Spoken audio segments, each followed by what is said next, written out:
Welcome to the Ham Sandwich, a show about amateur radio. You have me, Greg, OH2FFY in Helsinki, Finland, and you have another co-host over in America, Steve. Hi, I'm Steve. I'm KD0PXX. I'm here in Omaha, Nebraska. How you going this fine early winter's day, Steve? It's wintry here. They're actually talking about snow, and it's been raining and getting really cold for about 3 days straight now. So I think that 70-degree day we had a couple 3 days ago was that's the end of winter or the end of fall. I think we're going straight into winter. How about you? It's starting to cool off there, isn't it? Yeah, it's starting to cool off quite a bit now and raining almost every day. It's stopped raining a few hours ago, but because the temperature is so cool, the roads never really dry out. So even though it might not have rained for quite a few hours, everything is still wet. So if you go walking out on the grass, it's you'd come back with leaves stuck to yourself, and it's a good place to be inside. Really, it's a good time to be inside. And I wonder how the coming winter really affects amateur radio operators. Maybe we can look at later on in the show what sort of preparations that we can make for our antennas or our house regarding the upcoming winter time. So maybe we'll look into that a bit later on, Steve. Yeah, it sounds like a good idea. Something that you probably raked the leaves in your yard and gotten everything else buttoned up. Hopefully, get your house buttoned up. But yeah, you may have had a few projects kind of dangling out there in the open. You need to get them closed up. So we can talk about that later. Yeah, and talking about projects, what's going on in your workshop this week? Well, it's been a couple weeks since we talked last, and we had a pretty good response, didn't we, from our viewers? That's right. We've had pretty well 1,500 views on our first The Ham Sandwich show, which is really, really amazing, and lots of really good feedback, and even some feedback from other people that do other shows, which is other similar shows, which was very surprising and very, very nice to see that we're in some ways recognized by people actually that do some things that are similar. So I answered most of the comments and emails, and it really was there must have been at least 50 comments and comments and or emails. So really quite a huge response for our very first show, which I'm really blown away about. It's really quite amazing. Yeah, it's really nice to see. I really appreciate all the people that comment and stuff. That's really super helpful. It tells us kind of which way to go and what to do. So anyway, 2 weeks has went by, and as you know, I've been playing computer reindeer games, but we're not here to talk about that. Lately, I went to an auction, and I got a hold of a couple of Astron power supplies.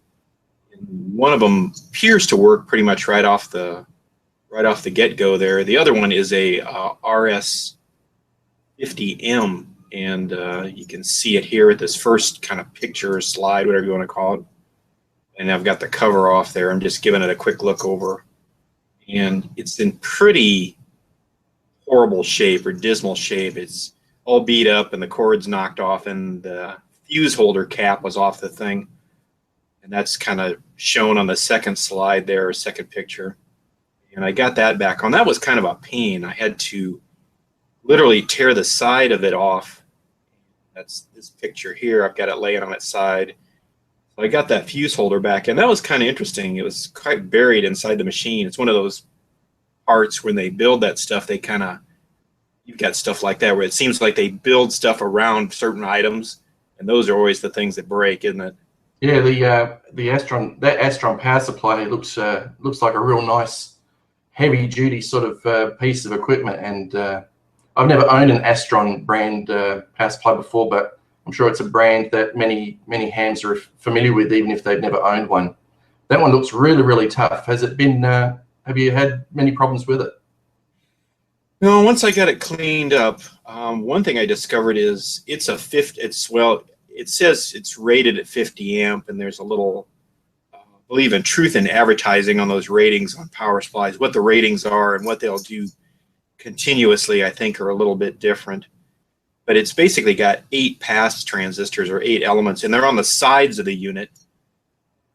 One thing I discovered while I was in there poking around was that almost all the pass transistors have a really limited amount of conductive heatsink grease on them. It's just a dab. It looks like at the factory when it was assembled that maybe somebody with a paintbrush just put a little dot of it on there hoping it would spread out. So I ended up taking all those pass elements off, cleaning all that grease off, and it's kind of old and caked on there, and cleaning the transistors off, and then reapplying all that. So that took quite a bit of time. So I got that done, and then I had to fix a couple other things. One of the meters was kind of pushed in or broke out of the thing in this picture here, and the way that is put together, the face of the meter has a bezel, and it goes in from the front, and there are clips on the back. You can kind of see those little clips there by my finger, and that traps it. Well, that bezel was all broke off, so the meter was just flying around loose in there. So I kind of got a little inventive. I probably will email Astron. They're supposed to be really good about supplying parts, and hopefully they have a part for this older piece. Anyway, I just temporarily used some silicone adhesive and just drew kind of a line around there and glued it back in. It's not the best repair, but it's an adequate repair, and I'll probably clean it up later. I got that straightened out, and then I looked at the circuit board, and it appears that almost all of Astron's linear power supplies, anyway, have the same kind of control board, and they just beef it up as the units get bigger. Now, this is something I see quite a bit on the forums. Guys buy these power supplies, and then when something goes awry, they're kind of left there holding their head in their hands trying to figure out what's going on. This shouldn't be a real hard project. This would be a really kind of basic level, good starter project for maybe a new amateur or somebody getting interested in electronics. There's a lot of good help out there. There's a lot of good websites. I'm not going to name any of them. There's just a bucket load of them, and there's even some Astron service literature that people have taken time to turn into PDFs on the internet. So getting a hold of one of these units, unless the main transformer just burned to a crisp on the thing, it should be repairable. And they're pretty expensive units. I believe this new is about $300. I got this in a box of junk for $250. So even the switch is worth. I'm ahead. Even if the switch is the only thing that works, I'm way ahead here. And that was $2.50, not $250. Correct. And the little kind of, probably sounds like I'm bragging, but I was pretty excited. There was these 2 power supplies in this box and some other kind of bits and pieces. One of them was a little power supply that you would run like a light for a car, one of those spotlights. Anyway, one of the other people at the auction hit me up. He wanted to buy that, so he gave me $3 for that. So in essence, that whole box was free, other than just me showing up. Auctions are a good source of potential ham-related, electronics-related goodies. That stuff goes ridiculously cheap around here. All you got to do is just take the time to go over there and look it up. A lot of those auction houses have that on the internet, so just get up off your chair and start looking. Yeah. But of course, and auctions can also be a double-edged sword too. You can go there expecting a bargain, and you just end up bringing home a truckload of junk. So, really, it helps when you actually know what you're actually looking for, or at least know where you should take the risks. Yeah, you can pay to take away somebody else's garbage real quick. But that's what I got going on there. What about you? You've still been working on some mad projects, or you still got the same project? Or I'm still on this. You were talking before about projects that you end up putting your head in your hands and really regretting starting it. Well, I've got one of those at the moment. This still on this Sangean radio, which, to be honest, I haven't spent a whole lot of time on it, but I have been poking around a bit with it in the last few days, a bit more, and it still is quite a bothersome piece of equipment. And the data sheets, well, actually the service manual that I've got, ended up being a bit misleading. I was thinking that some parts weren't, when I was probing around voltages, it was looking like some parts in the switching circuits weren't switching properly, and that was leading me to believe that parts weren't being energized when they should, and other parts that should be off were on, this sort of stuff. And so I was going through the service manual, and I was following the voltage charts. They have a section in the service manual where you can identify which transistor is which by the schematic number, and then it'll tell you what voltages you should find on the base, emitter, and collector. And so I was poking around there, and it had on the chart, which I'll show up on the screen, a section for the FM and for AM, and over here where it says SSB. And clearly it shows that there's a difference between AM, which you would consider to be AM mode, and SSB CW being when the radio is switched for the beat frequency oscillator to be on for sideband reception. But I found out after quite a bit of time, quite a bit of waste of time, that the service manual was wrong, that they where they wrote SSB and CW, that should be for all frequencies above 1650 kilohertz all the way up to 30 megahertz.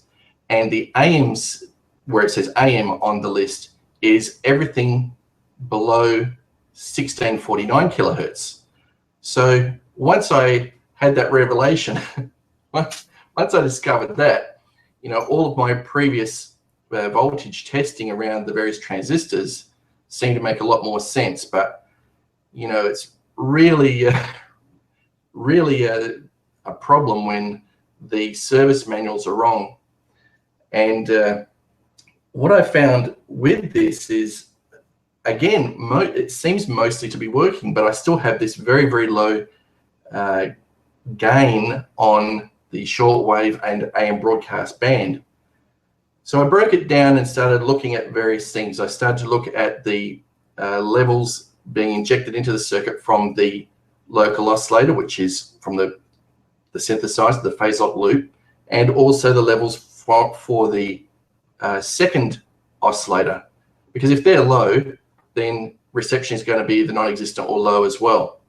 So, but I measured those, and those were fine. They're very, very, very generous levels coming out of these oscillators. So that wasn't the problem. So again, poking through the circuit, and I eventually, for some reason, decided to.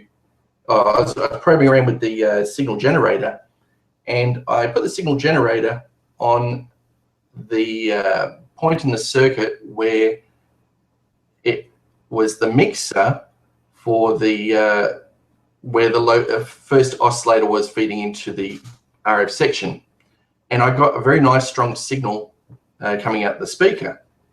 So I thought, that's what it should be. So then I probed back more towards the antenna connection, where it should actually get stronger and the signal drop down in signal strength, which indicates again to me that it's a front end RF problem.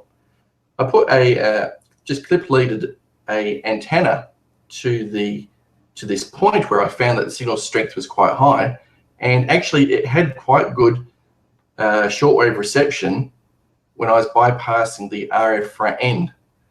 So again, that indicates to me that the most of the radio is working fine, but the front end still doesn't work.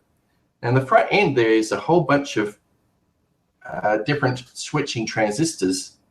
They have they don't really have very good bandpass filters or switches as such. And what they do is they have essentially three front ends.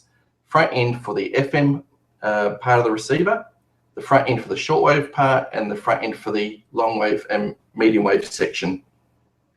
And instead of switching these sections in and out, all that they do is they're all connected to the antenna at the same time, and they're all connected to the rest of the receiver at the same time.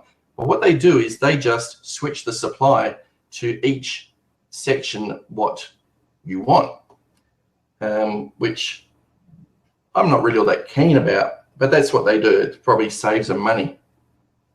So I'm still thinking that perhaps some of this switching is still a bit messed up, and it's preventing the shortwave and the AM sections from working properly. I also had a thought that maybe my new FET transistor I put in was faulty. Maybe I replaced the faulty one, and as I was putting in my new one, I zapped that one as well. So what I've just been doing the last hour, I pulled it out, but that was actually fine. Now these FETs that they use in the front end of this type of radio, and same as the Sony 2001, they're a bit different to your normal garden variety sort of FET type transistors like the MPF 102 or the U310, which I've been using here, in that they can operate on very low voltages, and the supply of this going to this FET is only 5 volts, which is not very much. So I've been just reading some today, and it appears that some people, when they replace the front end FETs with these, they can try an MPF 102 or a U310, and some people say, yeah, it works okay, it's a little bit down on sensitivity, but some people say it doesn't work at all. And it seems to be in these sorts of garden variety type FETs, there's so much variation in the batches that you will find some that will work okay with a low supply voltage, but some they just don't work at all. So I'm guessing I'm going to have to order an original part, which I can get it locally. But it's about $5 for a single transistor. But I think I don't believe that's the problem, but I'll put that in anyway instead of the U310 and see what happens from there. But a real brain burst of this one. It's really not that much fun at the moment, but I'm sure when it gets going, I'll be doing a little happy dance. So that's all from from what I've been doing. Have you any comments about this, Steve?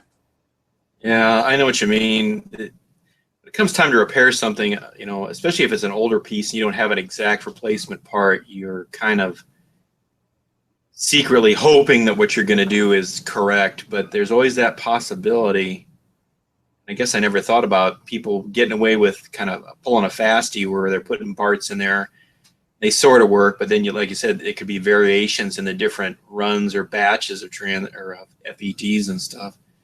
That could be a bit of a problem. That's where it helps to even understand how, like you're talking about, I was doing some testing here and here. It really helps to understand what is working and how the thing even works. If you don't understand how it works, you're just guessing. And if you want to fix things that way, you might get away with it, but it's just not a good practice. And it really helps to kind of understand that stuff. And sometimes it's pretty helpful just to sit down with a schematic and a cup of coffee or whatever and take a good hard look at stuff and try and understand what all the pieces are before you even tackle that stuff.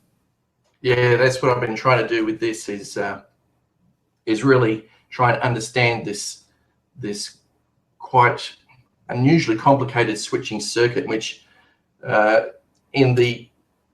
when you change bands in this radio, there are probably maybe 10 to 12 different transistors which are all handling that job, and the way they're all intertwined and all switching each other, and it's really quite complicated. I'm pretty sure I'm about a third to a half of the way understanding how each one of these transistors work, but it's very complicated because, like I said, they all seem to be going round and round in circles, and this transistor will only switch under these conditions when this other transistor is switching, but not when this other transistor hasn't been switched. It's really a complicated mess, but they did it, and it must be a way how that in production it's cheap and they can make profit from it, and it works. So but that's pretty well all that I've got going on here. It's taken quite a lot of my time, this thing. Probably not worth it, but that's what way it goes sometimes. So, one of the good things about those type of projects is, at least for me, I always learn something, especially if it's something new, and you can add that to kind of your base of knowledge.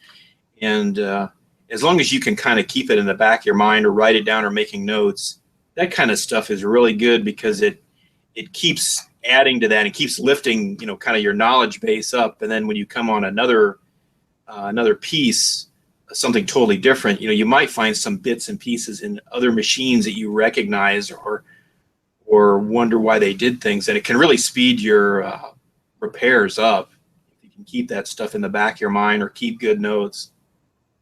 Yeah, exactly. Yeah, this is really where the value of doing this is for me. Like the radio itself has very little monetary value, even when it's working, but what I will learn from it is much more valuable to me.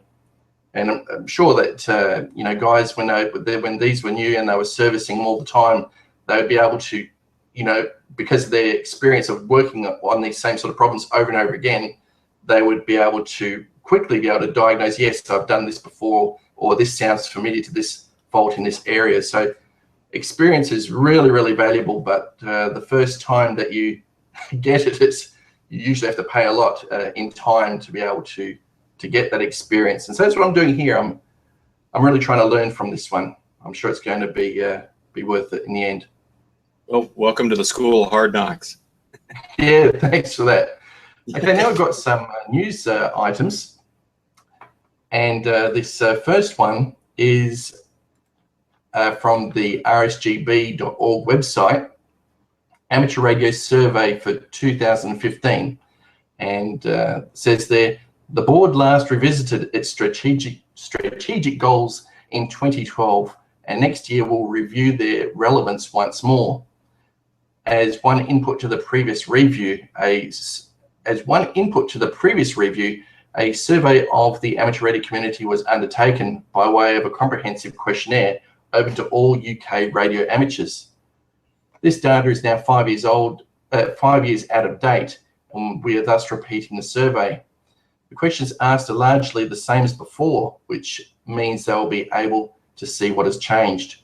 All UK radio amateurs are invited to complete the online questionnaire, which is available on the rsgb.org website. The survey will be available until the 31st of December 2015, and an anonymous analysis of the data published on our website with a summary in Radcom sometime in the first quarter of 2016. The number of questions varies depending upon your circumstances, but we anticipate that it will take between 10 and 30 minutes to complete. The survey is divided into a number of groups of questions. Know that it takes a few moments for the next group of questions to refresh your browser, so be patient. During this time, the server is checking that you have answered all of the mandatory questions. If you had missed some, you will be routed back in order that you can complete them. The questions that need your attention will be highlighted in red text. It's recommended that you compose and save any textual answers on a text editor and then copy and paste your answers to the survey. That way, if a mistake occurs or your connection to the survey server is interrupted, you should still have your textual answers for a subsequent attempt. And another very interesting news article from the opb.org website, state ousts leader of Oregon amateur radio service. The state is cutting ties with the head of Oregon's amateur radio service, Vince Vanderhyde. The cut comes after he asked volunteers not to take part in a recent emergency drill because of bad equipment and control issues. When Oregon suffers a major earthquake, cell phones, telephone lines, and other communication systems may fail or be overwhelmed. So the state has an agreement with amateur radio enthusiasts to provide a backup system. That system was scheduled to be tested during a drill last week, but Vanderhyde, the head of the Oregon Amateur Radio Emergency Service, asked his members not to participate.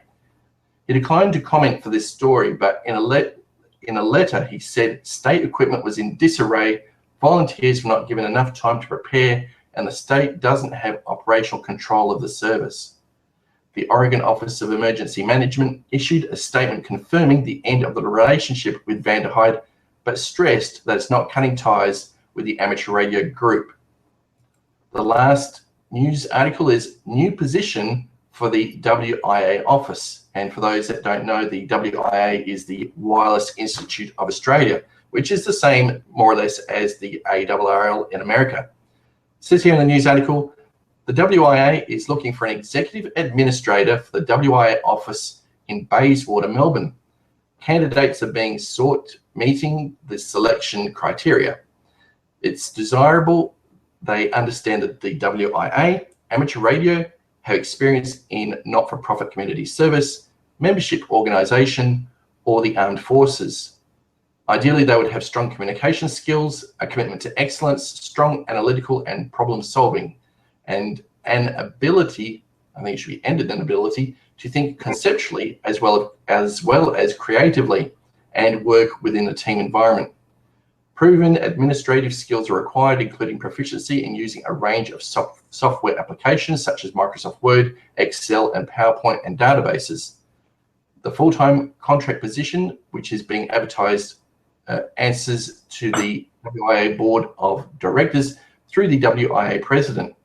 The tasks to be undertaken including supervise and coordinate activities of staff, payroll, training, budget and inventory control, review and answer correspondence, and provide executive services for the Board of Directors. And the full advertisement can be found on seek.com. So that's pretty good. If someone's a really knowledgeable ham radio operator in Australia, they might be able to squeeze into the WIA and get a job. Hey, maybe I might even go for it. I say you go for it. You like administrative things and organization and fundraising and having probably a thankless task maybe, but there's always that 15 minutes of glory. No, it sounds like a really that's one of the things that I think people don't understand about big organizations. Correct me if I'm wrong, but there's a lot of, and there can be a lot of administrative and behind the scenes stuff. Just because you're working with amateur radio doesn't mean that all that stuff gets done magically by itself. There are a lot of people that probably go unrecognized or don't get a lot of recognition for the countless hours of work they put in to do those things. Yeah, exactly right. And for the most part, most amateurs really are just consumers of the hobby. And I don't want to sound negative, but really that they really are enjoying the benefits of the structure that has been put in place by the leagues and even by various government departments, and often don't even really give these people or these places a second thought. So the news article about the RSGB wanting to have some input through their survey. That's a way how the amateurs can interact with the governing bodies, you could say, and have their say and in some way help steer where the hobby is going. And likewise, if there are jobs that come up in these leagues, again, it's another place where a person can get in and help steer amateur radio in the direction that they think is the way to go. Many amateurs often complain about this or that, it's not doing what they want, or this idea is stupid. But many of them don't actually do much about making things better.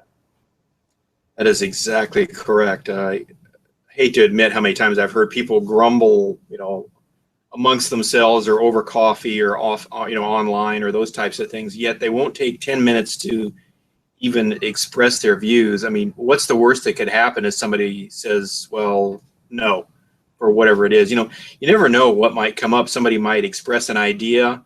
And that's how a lot of that stuff comes up, is somebody mentions something and, it turns out to be a really good idea and gets backed, and before you know it, can really grow. So keeping silent about those things really kind of does yourself and your fellow club members, in the league or whatever organization you're in, it does them a disservice. If you don't like something, just be polite about it. But I say you stand up and say, well, I don't think that's the direction we need to be going, or that I'm not interested in. You got to say something. Otherwise, the people at the top are going to, they can't just sit there. They got to make some directions or, go one way or the other.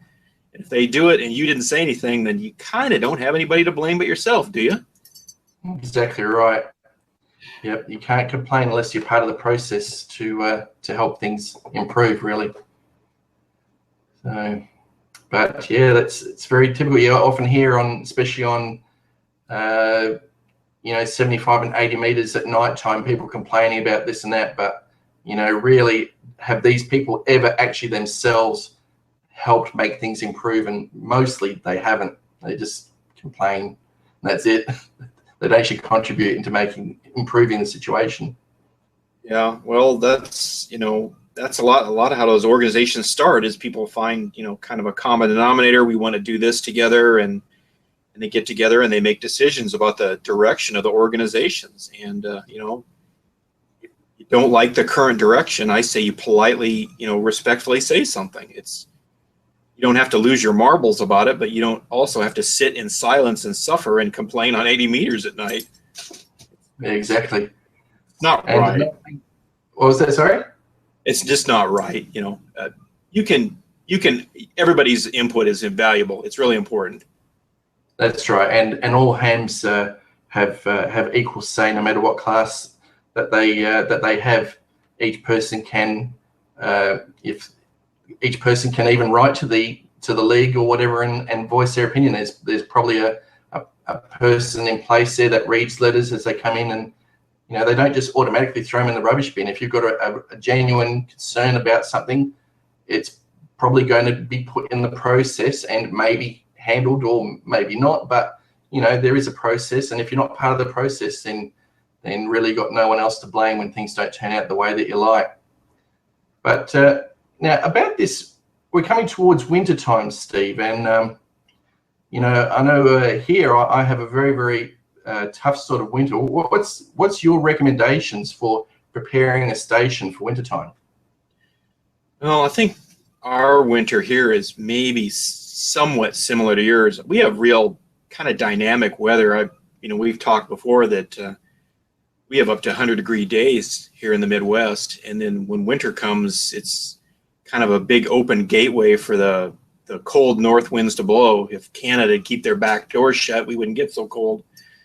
But yeah, if you've had, like a lot of amateurs, you've probably been outside during the warmer months working on your antennas, maybe making improvements to your shack or getting your shack set up. Winter's kind of crept up on you. You've been out having a good time and stuff, and maybe you've spent time cleaning up the yard or raking leaves or getting the house prepped and stuff for winter, but maybe you've neglected to get things buttoned up on the shack front. So some of the things I was thinking about that I made a list for at home was during the summer, I make sure that all the connections that I've got that I want to keep are still good and watertight. They really need to be sealed up. I don't know if you can ever use too much waterproofing. You probably can, but a lot of people kind of make the connection. A lot of people tape them, and then for me, I use a compound over the taping. It's a commercial product you can go buy at the electrical supply house. It's called Scotch Coat. It's kind of a dark syrupy compound, but when it comes time to get back in there, it's not something you have to get a chisel and hammer out to get apart. There's a lot of different techniques. One of the other things that people may not think about is, at some point, your cabling from outside has to enter the house. There's got to be some cable entryway, whether it's through the side of the house or below grade or something. And one of the things that I always check real carefully this time of year anyway is to make sure that my cable entryways, I put steel wool in them, because we have a lot of small mice, like field mice here, and they really want to come into the house real bad. That steel wool kind of fends them off. If they get through the sealant and get into there, since they're a small kind of rodent, they like to gnaw on things. Apparently they don't like to gnaw on steel wool very much, so it really fends them off. So it's a little tip there. What about you? What sorts of things are you doing to get ready for winter or do for winter? Well, like you, I also am very keen on waterproofing, and I generally do most of my preparation or antenna or feedline maintenance at the start of summer, not actually this time of the year. But I too use a lot of tapes and things, and I'm sure everybody knows of the usual very cheap, very useful installation tape.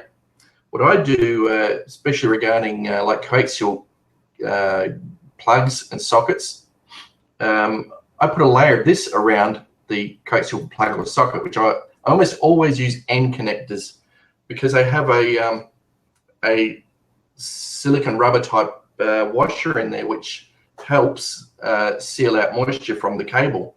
So, and of course the connection where they plug into.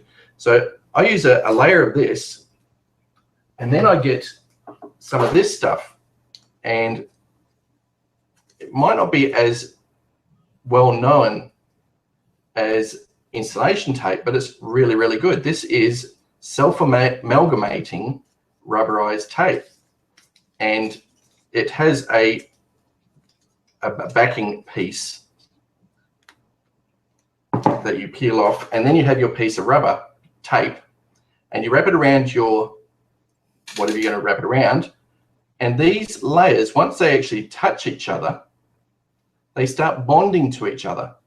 And especially after it's been a day out in the sunshine, these different layers of tape have now become one piece of tape. They have, I guess it's, I don't know the chemistry behind it, but the different layers actually become one, where just like insulation tape, you always can peel it off. They always are individual layers. So there is always that possibility of some moisture getting between the layers or whatever. But this self-amalgamating tape, which I'm now having troubles with, this is actually already one piece of rubber now. So there's no gaps between the layers of tape. So I found that it really does protect your coaxial cable joints really, really well. So I use that quite a lot. And of course, leftover bits of rolls goes in the refrigerator. Another thing I do every year is I always check the hardware of my antenna mast. My antenna mast is not very, very big or very heavy, but it's big enough or heavy enough that if it was to fall down and hit someone on the head, they would all of a sudden start having a very bad day. So I think once antenna sizes or weights start becoming substantial, I think that it really is quite the responsible thing to do, is to make sure that it's going to stand up during winter time, or if you have a period of the year where there's high winds expected.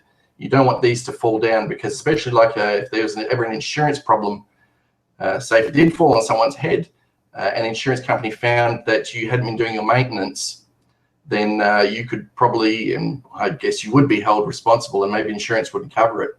So my advice is, if you have a mast, make sure that it's going to last the winter. I do a yearly inspection, and regarding cabling, make sure it's really sealed up tight. You don't want water getting in that coaxial cable during the winter time.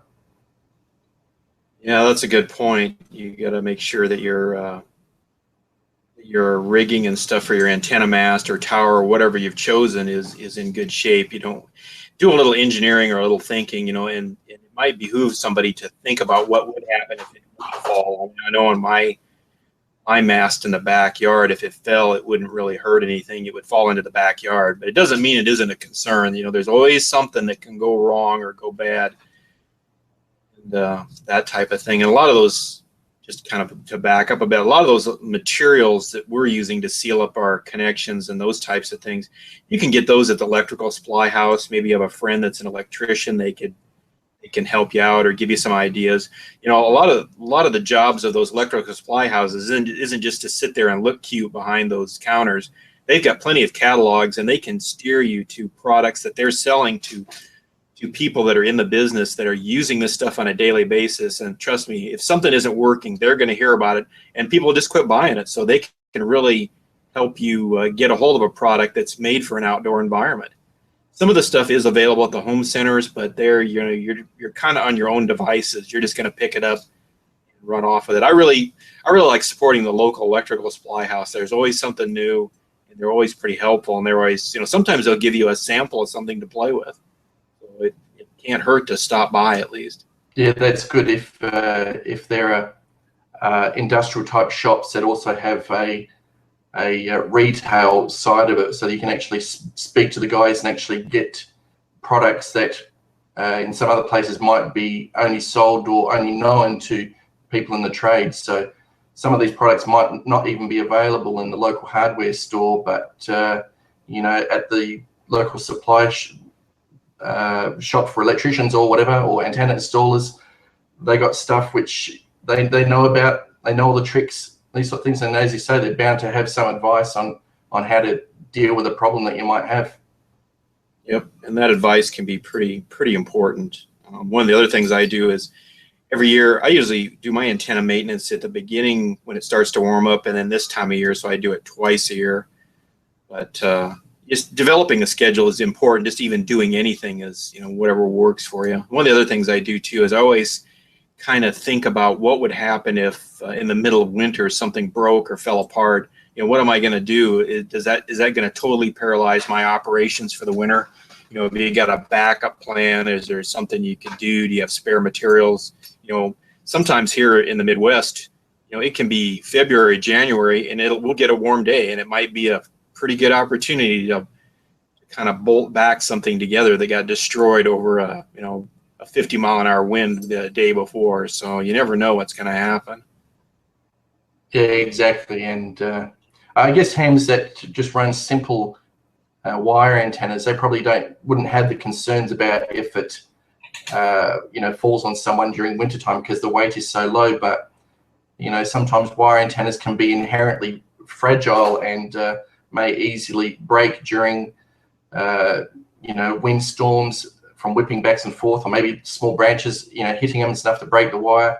So you know, when there's an opportunity, trim those branches and give everything another good look over. Just because your antenna is simple doesn't mean that it's totally maintenance free for its whole life. It might still need a bit of a regular looking over.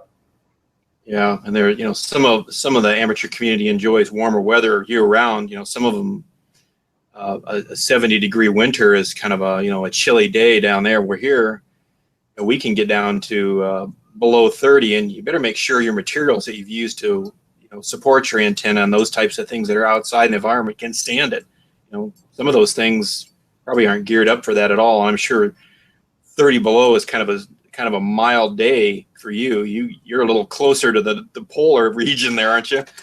Yeah, it can get you know, it can head down there. It can be minus 20, quite minus 20 C, quite readily, quite often. So winter time is not the time to be outside playing antennas unless you really have to. I've done it once. I had to do some quick antenna maintenance one winter time, and you know, really not enjoyable at all. So totally giving that idea away. It's all got to be done when the weather is good. Yeah, it makes it a lot more enjoyable. There's nothing worse than going to your local amateur meeting and claiming your shack is down because you didn't tie a knot properly. It's not one of the badges of honor. It might be a good source of laughter, and mostly directly. And remember, we're amateur radio operators, but that doesn't mean that we're amateurish. So we can still have pride in our work, have schedules, you know, that sort of level of professionalism, and you know, make sure we keep our stations up and running. That's about all that we've got time for now, Steve. What final comments do you have to make? Nothing. Just you know, again, be ready. Winter's pretty much upon us. You know, we're in the northern hemisphere. I guess winter's upon us. All the folks down in the southern hemisphere are going to enjoy lounging by the beach and doing antenna maintenance and having a good time at our expense while we freeze to death. Other than that, you know, again, I'd like to thank all the people that commented. That's really super. I was pretty amazed at that. And again, like we talked earlier, if you have an idea, you know, is that fair to say if they have an idea or suggestion, they can put it in the comment bar down below on YouTube? Sure. Yeah. We're always open to suggestions, except for go away. We don't want to have that. No, we don't want that one. No, and I'm not shaving my beard, so you know, not unless there's a lot of money involved. Maybe we could do that as a fundraiser. Yeah, well, that'd have to be pretty generous, I think. You've got quite a few years of growth going on there. No, it grows back fast. It's just some hair. It'll grow back.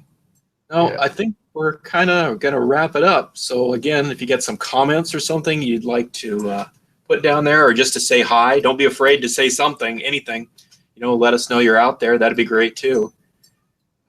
Yeah, and they can always follow us on your YouTube channel. What was that? The Lime Pikers or something? What was your YouTube channel name? It's about that. It's the Time Spiders. Oh, the Time Spiders, right. Well, what do you? All the good names were taken. I was going to use Sandwich, but that was gone, and Ham and Shortwave Radio was gone, and yeah, that's right. Some clown took that one. Yeah, that's me. Shortwave Radio. So, what was the other one? Go on. What was the other one? Greg's the Super King of the Universe. Anyway, I had to close that one down. Yeah, it's just getting too much spam and flame emails. So, but yes. Thanks a lot for everybody for watching, and you know, again, all those views on the last episode, 1,500 views for the first episode of anything is fantastic, and you know, judging by the activity of other similar sorts of things on YouTube that are hosted on YouTube, we're really launching along really good and fast. So thanks a lot for everybody that's watched the shows and supported us through the emails or comments. It's really appreciated. Please keep it up. If you like what we're doing, please tell us. And again, like what Steve said, content suggestions, anything you'd like us, any sort of topics you'd like us to speak about, just put them in the comments, and they'll all be read and probably ignored. They will probably be read, and we'll do something about it. Thanks a lot for watching. Thanks a lot for joining me this morning, Steve. It's been nice speaking to you again this morning, or this afternoon for me. Yep, it's this morning and this afternoon. Okay. Well, have a great day. Yeah, thanks a lot, Steve. Bye-bye. See you later. Okay, see you later. Bye-bye. Bye-bye.